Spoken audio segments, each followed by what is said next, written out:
You're watching 13 News at 6, and we begin tonight with renewed concerns after extensive flooding threatened to take out an entire neighborhood on the north side of Indianapolis. Rocky Ripple's flood protection has been a debate for decades. Residents tell us an outpouring of community support saved their town from flooding over the weekend. More than 300 volunteers came together and they filled sandbags. That is an action they took when the levee there started leaking water. Our Jenna Webster is there joining us live, where the town officials say without new flood protection, they fear that their town will be lost in the future. Jenna.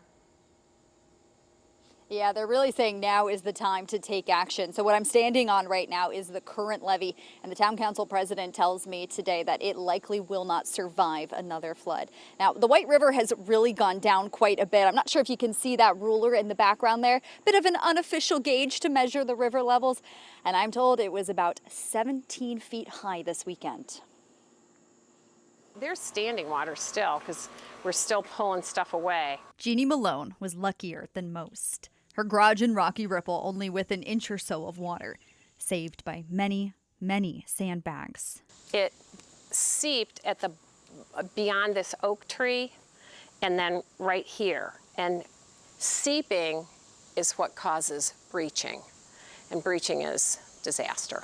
Over the weekend and after evacuation orders, when the levee started leaking water underneath, more than 300 volunteers answered the call, filling 15,000 sandbags to save the town. Something to see.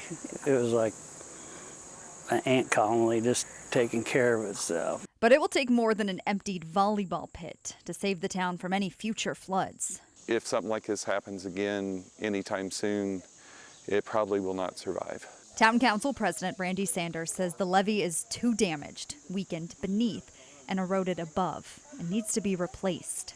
By today's standards, it's not even, couldn't even be certified as a levee. But it's also renewing a push for a flood wall. Back in the 1990s, Rocky Ripple opted out of the city's plan to build a flood wall in several north side neighborhoods. Flood protection! Over the years, some residents have regretted that decision. How much are we on the hook for? Others remained against it, not wanting property taxes to go up. Randy says 6 years ago, they agreed to do it, but still no flood wall. Over here where we had a lot of seepage, those are empty lots. They could have been cleared and made real nice and solid. We wouldn't have had any problems over there. Just do something besides study it.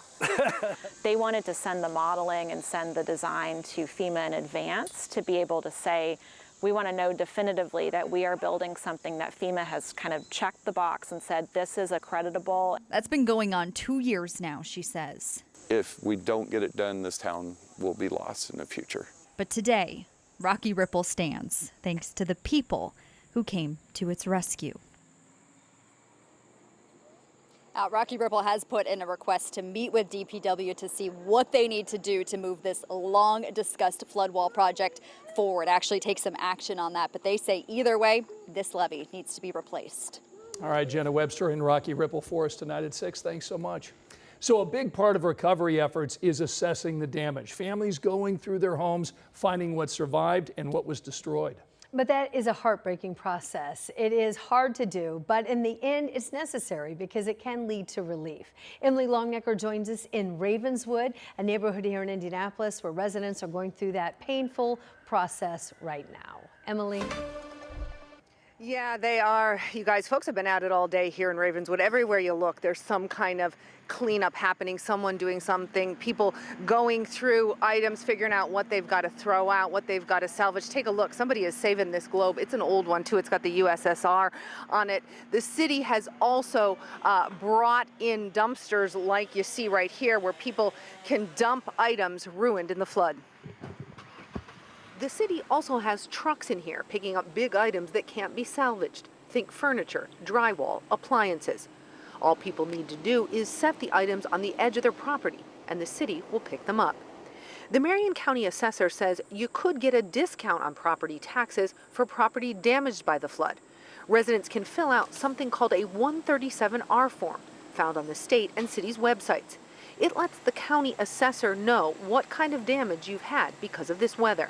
The value of that damaged property could be subtracted from what someone owes in property taxes in spring 2027.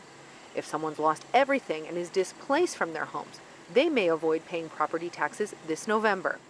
I think the important thing would be to document as much as you can. Documentation could be as simple as photographs, estimates, or receipts for work performed. And every case stands on its own, so it's varying degrees of damage and relief provided. The state's also opened its disaster relief fund and is offering temporary housing vouchers for those who've been displaced. To access that help, the state wants Hoosiers to call 211. That's the state's resource hotline.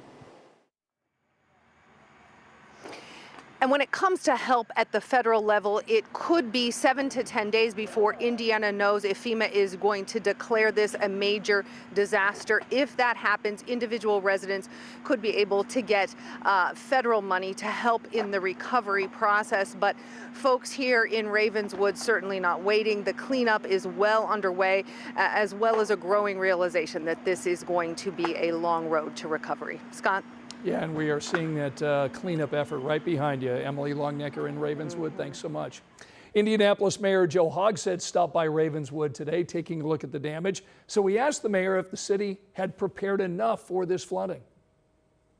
You know, you always Monday morning quarterback and wish you'd done maybe a couple of things differently. But the truth is, you can never really prepare for a flooding of this magnitude. And this really was an historic flood. According to the National Weather Service, the White River topped 21 feet at 82nd Street. The last time that happened was the Great Flood of 1913. Cleanup from the historic flooding is still underway across central Indiana and eastern Indiana tonight. Ashton Hackman takes us back to Cambridge City. That's one of the hardest hit places where neighbors now are trying to recover. A walk through Cambridge City shows just how much devastation the floodwaters left behind as families now head to the curb to throw out what needs to be tossed.